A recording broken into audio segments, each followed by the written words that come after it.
Salam sinema sahabat sinemalogi. Hai, apa kabar? Kali ini saya bakal ngasih video reaksi dari film Baba Yaga Terror of the Dark Forest yang disutradarai oleh Sviatoslav Podgajski. Baba Yaga Terror the Dark Forest mengangkat cerita dari sebuah dongeng rakyat Rusia tentang penyihir yang mengambil anak-anak yang dilupakan atau tak ada lagi diingat oleh orang tuanya. Mereka akan hidup selama orang tua mereka mengingatnya dan akan hilang ketika mereka dilupakan. Jadi ada 3 bocah kompleks yang berjuang mati-matian untuk menyelamatkan adiknya yang diculik oleh Baba Yaga, sekaligus mematahkan kutukan yang ditebarkan oleh Baba Yaga. Sebenarnya nama Baba Yaga ini cukup familiar sih di beberapa tahun kemarin ini, tapi bukan dari sebuah film horor ya, tapi sempat disebut-sebut di beberapa dialog di film superhero Marvel. Pasti tahu lah ya itu film apa, Baba Yaga gitu, ada yang dibikin joke gitu. Tapi Baba Yaga ini adalah sosok dari dongeng yang cukup menyeramkan ya. Dan for your information, Baba Yaga ini nggak ada hubungannya dengan Babadook. Karena kalau dilihat dari filmnya, Babadook sama Baba Yaga ini jauh kualitasnya better si Babadook sih menurut saya. Walaupun keduanya sama-sama menyorot cerita tentang anak-anak dan mereka menjadi lakon utama juga, tapi di sini Baba Yaga masih di bawah Babadook.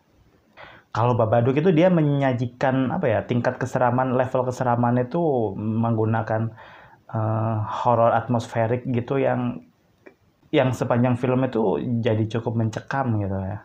Karena teror datang kapan aja. Nuansanya tuh bener-bener dark gitu kan, yang gelap kelam gitu.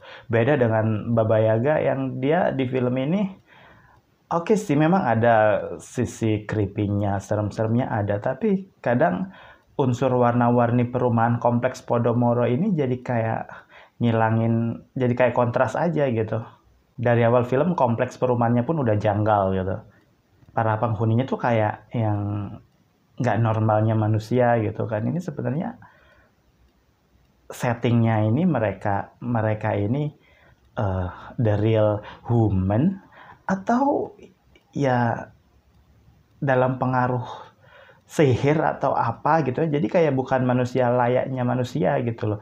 Ini jangan-jangan yang tinggal di kompleks perumahan itu masih dalam pengaruh sihir tertentu gitu ya.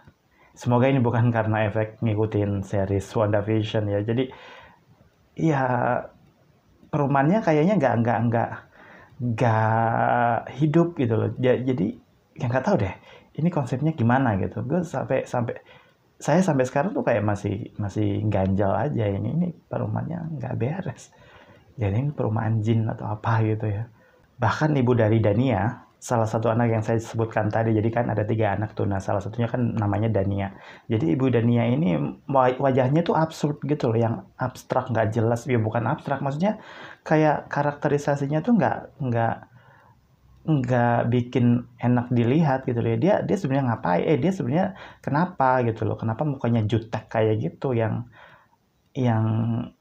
nggak bersahabat, dan itu nggak ada penjelasan sih kenapa kayak gitu. Tapi untungnya di akhir-akhir film, di pertigaan film menuju akhir itu dijelasin sih kenapa kok kayak gitu. Cuman agak ganggu aja, ini mak ini apa, kenapa gitu. Sebenarnya cerita dari Baba Yaga ini cukup menarik sih sebenarnya, tapi dikemas dengan sederhana gitu. Dan yang paling disorot di film ini adalah bullying serta dialog-dialog satir yang jadi pokok bahasan gitu. Karena tokoh utama di sini juga korban bullying juga gitu. Tapi dalam beberapa kasus ya di film-film entah itu lokal maupun film luar ya, seringkali kita menggunakan perfilman kita dan luar itu menggunakan rumus yang tentang bullying ini jadi kayak klise banget gitu. Jadi awalnya korban bullying, next korban bullying dengan pelaku bullying berkoalisi bahu-membahu berjuang melawan musuh, melawan penjahat dan menang gitu. Ini kayaknya nggak kayak gitu juga sih. kalau di realitanya. Karena kadang korban bullying itu nggak sebisa sepemaaf itu gitu. Ada luka-luka batin yang harus diobati dan nggak segampang itu menjadi pribadi yang pemaaf gitu loh, dan sakit yang tidak terbalaskan oleh korban bullying itu sebenarnya butuh waktu untuk disembuhkan gitu. Jadi nggak bisa hari ini dibullying besok kerja sama bareng, itu kayaknya mimpi sih di kehidupan nyata. Ada proses penyembuhan di situ, ada trauma-trauma yang panjang dan berliku gitu, nggak segampang di film-film kita, di film-film luar, di film-film Hollywood dan lain sebagainya. Bullying itu nggak segampang itu.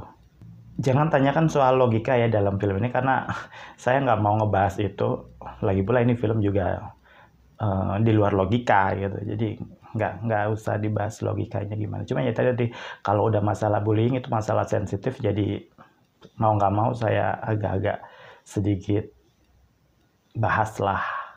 Jadi film ini tuh kayak ngajarin kita ya bahwa sebagai anak itu kita harus sabar, kita harus pemaaf dan berjiwa besar kayak gitu. Dan dari kondisi itu malahan kita jadinya melihat bahwa ini 3 anak yang ada di film ini jadi kayak mereka dipaksakan dewasa sebelum waktunya gitu. Cara berpikirnya jadi kayak it's not real kids gitu loh, bahwa ini anak-anak sebenarnya terjebak dalam usia yang masih muda, atau mereka memang cara berpikirnya yang udah tua gitu loh. Atau memang cara berpikir anak-anak Rusia tuh kayak gitu ya, jadi mereka lebih banyak mikir kayak orang dewasa gitu. Tapi saya suka dengan cara pengambilan gambarnya ya, jadi ngingetin saya pada beberapa jenis video klip musik gitu kan. Ada slow-monya gitu. Pencahayaan yang cukup terang di film ini tuh jadi kayak mematahkan stereotip film horor gitu, yang udah nggak lagi menggunakan kegelapan sebagai senjata untuk nakut-nakutin, tapi beberapa cahaya terang ini juga sedikit ngebantu walaupun kadang mengganggu gitu. Mungkin yang sukses menggunakan pencahayaan terang ini di film Midsommar. Jadi di Midsommar ini pencahayaan gelap ini udah nggak berlaku lagi untuk film horor. Baba Yaga ini berbeda dengan tipikal film-film horor Amerika ya, karena memang ini adalah horor Rusia. Walaupun ada kemiripan dengan Hansel and Gretel, bahkan saya sengaja sih, maksudnya mensejajarkan dengan Kolong Wewe atau Wewe Gombel gitu. Mungkin bedanya kalau Wewe Gombel ini nggak menculik bayi atau anak kecil itu dibawa jauh-jauh lari ke hutan gitu. Jadi kalau Wewe Gombel dia ya simple aja, kalau ada pohon pisang, rumah kosong atau di mana gitu yang terdekat aja itu udah bisa jadi tempat persembunyian gitu kan. Oke, segitu aja reaksi video dari film Baba Yaga, Terror of the Dark Forest. Bagi kalian semua yang doyan nonton film horor yang mencekam, yang kelam, dan bukan film horor Amerika atau lokal, kalian bisa nonton Baba Yaga. Jangan lupa di subscribe channel YouTube Sinemalogi, follow Instagram dan juga Twitter Sinemalogi, dan aktifkan tombol lonceng notifikasi biar kalian semua nggak ketinggalan video-video terbaru yang akan kami berikan buat kalian semua. Dan salam sinema and bye-bye.